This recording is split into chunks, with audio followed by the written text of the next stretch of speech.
Welcome to Coming into the Seventh Day, another edition with Rabbi David Katz. In this episode, this next 25 or minutes so class, we're going to focus on 5 more topics, extending the topics we've built upon about what is the Shabbos, Sabbath, seventh day for a non-Jew, in precedent of he who comes out of the church looking for a Torah service of God, acknowledgement of God lifestyle. Now I'm going to get a little bit more technical with you and tell you more of the Torah aspect of what is Sabbath for the non-Jew in Torah, in Talmud, amongst the rabbis, biblically, other different peripheral books, from the church perspective and a three-dimensional point of view, and back to the biblical perspective. That's where we're going to go.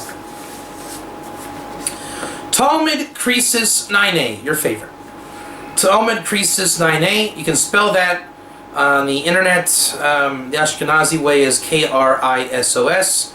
How do you spell it in English? Is it Kritot? Kritot, I think. Play around with the spellings. Wherever there was a T, there can be an S, and wherever there's an O, there can be an A sometimes. Play around with the spelling. In Hebrew, it's Chaf, Reish, Yud, Taf, Vav, Taf. 9a. Okay. That's where we have the Ger Toshav Shabbat. Ger Toshav, let me build that up. In the Bible, 5 books of Moses Chumash. Again, I prefer to call it the Chumash. If I say Chumash, I mean Torah proper, 5 books of Moses. Okay? Chumash. In the Chumash, there's no such thing as, obviously, any English words. So the Hebrew for what we would call Noahide, 7 law of Noah follower, he who was left idolatry, i.e. the church, all these little euphemisms, the Torah is going to call you a ger. Gimel, Reish, in English, it's G-E-R. The Talmud then says, I don't know what a ger is. So therefore, because there's many definitions of ger. Many. Sojourner, stranger, alien, dweller. Even means fear in certain conditions. Obviously it means convert. It means he who has rejected idolatry. He who keeps 7 laws. Many other things as well. It's a very big word. There's many definitions. That's why it's such a debate. And we're going to get to that debate in a minute. But therefore, the Noahide proper is called Ger Toshav. Toshav means dweller. Ger means, in this case, he who has come to us from a distance. That's how Rashi, the Bible commentator, explains what the word Ger means. Again, Toshav. He has taken up residence with Israel, and for that reason, this person wishes to keep a Jewish Shabbat. But that has emendations to what it means Jewish Shabbat. Now, the reason why we call it now the Jewish Shabbat is because this person may be in the proximity of Jews. For a Jew, a microwave is forbidden on Saturday morning. That transgresses the prohibition, do not do creative labor. Making a fire in any way, even electricity is a fire. Therefore, it's forbidden for the Jewish person to make use of his microwave. If Bob is visiting from Texas, I cannot have Bob in my kitchen on Saturday morning firing up his French toast in the microwave when the little kids are watching a transgression of Shabbos. Right? Therefore, the non-Jew, when in the domain of the Jewish Shabbos, he must be willing to keep the Jewish Shabbat. Now, the obvious question comes up. Does that mean he is to keep the entire Jewish Shabbat? The answer is no. He is to make a break of Shabbat in the creative labor in his own domain. So it's a Jewish Shabbat in spirit amongst Jews, sanctifying that God created the world. That's what's Jewish about it. What's not Jewish about it is it's not part of the Jewish covenant. Therefore, he is to remember the Shabbat. Zachar, as it says, you will remember the Shabbat and guard it. To guard it is the Jewish precept, along with remembering, and for the non-Jew, they are to remember the Shabbos alongside Israel. That's why you look in Krisis 9a, and it outlines the Ger Toshav Shabbat, which is fundamentally not a Jewish Shabbat in observance. There are 3 ways one can break the Shabbat and do it in a allowable way and in the context with his Jewish friends and neighbors. He can treat Shabbat like a holy day of Israel, i.e. on Passover, you're allowed to make a flame before the holiday, transfer that flame, even cook and have a barbecue on the holidays themselves. That's one way you could transgress the Shabbat, whereas the Jew, on Shabbos, he cannot do this. Next way is Chol Moed, intermediary days of Passover. Those are even less than the holy days, much more less than Shabbat, but they're more sanctified than a regular day. You're supposed to refrain from working the usual way, to not do overtly mundane things. Therefore, your Shabbos would be a relaxation from the mundane workload of a regular work day. The third way is a mundane day, and you would just be required to say, Shalom, Shabbat Shalom, how are you? Thank God for Shabbos, these kind of things. Speak like Shabbos, act like Shabbos, but actually not refrain from anything particular on that day. What that is the prescription, and we're going to end the class here, not now, but when we do end it, this is the prescription for leaving idolatry, leaving the church, and properly affixing yourself to Israel.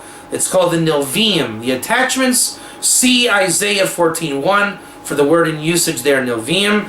This is what the commentators, the Rambam, Rashi, everybody that wrote on this wants to see from our non-Jewish friends, leaving the church behind, leaving Yeshu behind, leaving idolatry behind.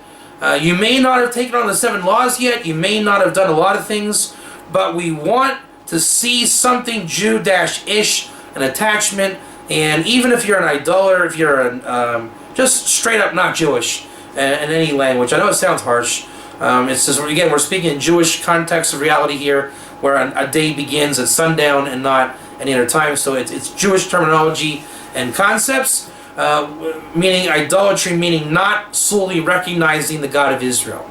Now, there are also Jews that do not solely recognize the God of Israel, and they also have the status of this idolater, or in Hebrew, I know idolater sounds rough, in Hebrew you call it nachri.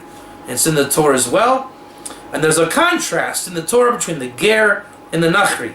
He who recognizes the God of Israel, he who doesn't. A Jewish person is also called a ger when they're a returnee to Torah Judaism. You cannot taunt that person saying yesterday you were not religious. And the Jews on the land of Israel, when there's a temple to be serviced, they are called gerim on the land in regards to the Lord that they serve. So we all have a bit of ger in us, and we all have the ability to lose that element in ourselves and to, so to speak, put a foreskin over our limbs, over our hearts and our minds, and that's what God wants us to circumcise. As the prophets speak about this, you will circumcise your heart to recognize the God of Israel. And therefore, this Talmud Krisis 9a is the way that we're going to observe the Shabbos in a way that is prescribed by the God of Israel. Now, you'll say, it's not what I was told, it's not what I heard, my rabbi said different, I never heard anyone like you, Rabbi Katz, I don't think you're right then, where are you getting this from? And here's the answer. There's a debate among scholars, there's always a debate among scholars. Why? Why is a good question. If you go on Facebook, you'll see everyone's debating akum, ger. Right? All the prohibitions of a non-Jew keeping Shabbos is this Hebrew word akum, which is a kind of a vulgar term for the word nachri. And for some reason, Jewish people, scholars, rabbis, don't want to acknowledge the difference between ger and nachri. Now, the reason why, really, is we have not had a ger movement since 2,000 years ago, if you know what I mean. Right? Yeshu was involved with the first ger movement that went incredibly wrong. People are still having PTSD from that. It's not a fun experience. So when we hear of non-Jews keeping Shabbos, people are quick to say no, but they are referring to the goy, the idolater, the akum, the nachri. The ger is throughout the Torah. He is a Torah character. He's kosher. He's allowed in Jewish circles. He is as good as they come. He's just without precedent in 2,000 years. In this day and age, we are witnessing a massive return of the ger. For whatever reason, it's like Jurassic Park. God has cloned the dinosaur, and the Torah is there to provide the nourishment for this return of civilization that we haven't seen in a long time. For whatever reason, there's a mass exodus from the church. Therefore, we have not looked at the text with open eyes and broad perception in some time. But I assure you, every day more and more rabbis are seeing it and coming onto it. It's brand new. It's cutting edge. It's like saying, why weren't you the one that developed the computer if you were around in the 70s? Everybody asks that question. Steve Jobs did it, you didn't. Why? Mazel, which means the draw of your spiritual hand from God. But today, the returnee to Judaism, the Baal Tshuva, is in position to return these items and articles to Israel and the non-Jew. People like myself grew up around non-Jews, so we're not bothered by certain things that the Brooklyn guy might be a little bit bothered by. We know in our hearts what is to be true, and those that are diligent and with the high energy levels to dig out the Ger tradition and text, you will find the truth, and there is truth out there. Many people are finding it, and there's a bit of an enlightenment movement starting here. People that are not seeing it, I would say the real issue is, why are you not seeing it? It is easier to see it. I think you have to work pretty hard not to see it, and people are being stubborn and choosing not to see it. People are not leaving the church for the same reason, right? It's easier to cling to the church than to go in no man's land. People just don't want to mend these two sides. I don't blame them. There's a lot of bad blood on both sides, but there are other people that have had better experiences and are willing to be the bridge, and it is happening, thank God. Now, what are we talking about? What's the real thing? The Torah, again, the Chumash, let's keep with the original vernacular here. The Ger is the Noahide, your kosher, your proper non-Jew in the Torah. 46 times the Torah says to love the Ger, to don't taunt the Ger, you are to bring him in. He is family. He is his family gets. Now, in marriage and relationships, we're not that close. There's prohibitions about this, but for good reason. There's actually no such thing as a Jew when it comes to Torah definitions of marriage. What you really have is the priest, the Levite, the Israelite, and the Gerim, the fourth house convert / the convert actually enters the house of Israel, so he can marry certain people, and the Gerim, the fourth house, they are an attachment to Israel. So the priest cannot marry certain people. There's rules and regulations of who you can marry in the greater houses of Israel, and it's based on purity and sanctity and levels of holiness. And certain people have different levels. Obviously, the high priest who goes into the Holy of Holies is not the same as an Israelite proper. So there is a reason for the Jewish caste system. It's not an elitism per se. It's just that we don't believe in equality in Judaism. In terms of who can go into the deepest parts of the temple, there is levels of holiness. Right? The high priest has a holiness that even the Messiah himself cannot do, which is go into the Holy of Holies. So this is part of Judaism. Obviously, there's sunken states also to be a product of an illicit marriage, all kind of issues. Judaism's reality, right? There are things that go on that are kosher, things that are not kosher. I don't have access to make my own hamburger at McDonald's. If I try to, I'll get arrested. So likewise, people don't have access to go wandering in the temple. There are places you can go, places you can't go, and that's in every relationship, and God has a relationship with human beings, and Israel is the greater Israel is the parallel to such relationships. Now, there's a Noahide, a Nachri, all these words in the Bible also. Therefore, the Torah advantages of Shabbos, seventh-day Sabbath, whatever you call it, Torah learning, holiday observance, the Torah wants to see that you're attached to Israel. If you are, you keep the 7 laws, and you can then do more mitzvot, commandments beyond those. If you've done the prerequisite renouncement of idolatry, connected to Israel the proper way, then you are, again, like family, you're attached. Whereas if you have held back, you're against Israel, you're against the commandments, you don't want to recognize the God of Israel, then the Torah has a certain other viewpoint of who you are. For Jewish people too, if you go against the Torah, you're called a mumar. You are considered a nachri, and you do not eat of the Korban Pesach, the Passover offering. So Jewish, non-Jewish, the Torah demands a certain level of responsibility and purity to be involved in the God of Israel. If you're going to go against the God of Israel, there are punishments as such, or exclusionary circumstances one can find themselves in. This one I like. Dealing with the non-Jews that I've done in a lot of my work. I've had a lot of conversations with a lot of people, and when I first got involved in understanding what the Messianic Jewish approach was, basically about Shabbos, I heard about the Seventh-day Adventists, and I wanted to know the whole Shabbos, Saturday, Sunday thing. So I actually called a Catholic priest, and I asked him, why did the Pope do this thing of making the Shabbos on Sunday instead of Saturday? I thought he was going to agree with me. That's kind of delusional, I guess. I thought he would say, wow, that's a good point. I didn't realize, but no, they know their dogma. But I did learn something even more interesting. He told me, and I told him I'm a rabbi and I'm just asking because I want to know. He told me that the Seventh-day Adventists, the reason why the Catholic Church is against them is because they have become Judaized. Anybody not in the dogma of Catholicism is Judaized. And I thought this was fantastic. I didn't know that all the different types of Protestant and evangelicals, they view them as too Jewish. I mean, that's a far out concept. So I didn't know that.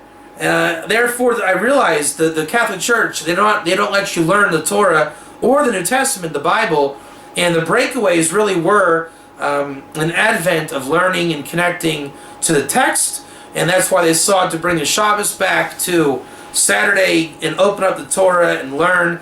To the church, that's a no-no. And to Christianity proper, that's created a highway construct. Is they are Judaizing more and more. And now, with Messianic Judaism, they are so close to kosher Judaism, which is ger, right? The non-Jew of Torah. The problem is the Jews are not fashioning the exit ramp, and the more we ignore the exit ramp of the exiles trying to come in, they get more and more bastardized and perverted Torah Judaism, where Yeshu becomes less of a God and becomes more of a Messiah, and now he is proclaimed in Messianic circles as the Messiah, son of Joseph.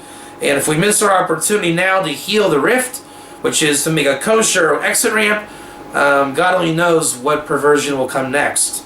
Therefore, it's our job as Jews to be a light to the nations and make a light that can be received amongst the nations, and that is really telling the truth and teaching the truth of the Shabbat, for the Ger Toshav Shabbat, Krisis, all these things.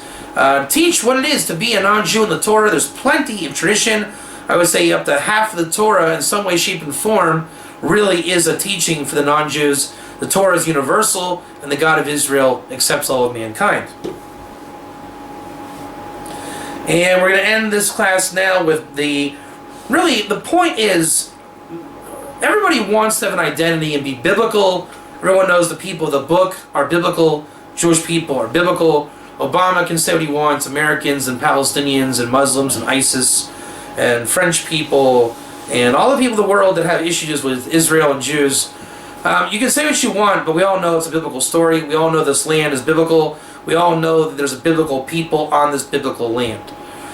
What is not being said is that there's a counterpart to Israel, the Ger, the biblical non-Jew, which is equally biblical. Again, very male-female, replacing the Adam and Eve paradigm. Once they sinned, it was destined for a Sinai, where there would be a Jewish people receiving the Torah and a Ger nation giving witness and testimony, and they would go alongside serving God. Again, very male-female roles. That's become perverted with the destruction of the first temple and the exile of Sennacherib, brought back then in the second temple, where again things were destroyed, and then Christianity and Islam have not made it any easier, and with Judaism more or less erasing the word ger and reinstituting it with a more vulgar definition of convert. Things are pretty messed up, and there's this Judaization to the church and a Judaization to Judaism thereby erasing and forgetting its non-Jewish past with its neighbors that are the Gerim. Point is, everyone on the planet is biblical, and the repair of the universe is when mankind becomes biblical in the right way. And again, the Shabbat is a great way to do that. This is my notes. That the best way and Torah remedy to leave idolatry, connect to the God of Israel, connect to Israel, to receive the light, and to be the Torah God-fearing people that everybody on planet Earth wants to be.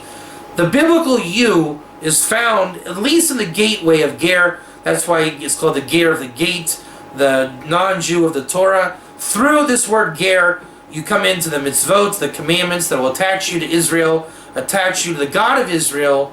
It will leave idolatry. The Torah becomes part of your lifestyle.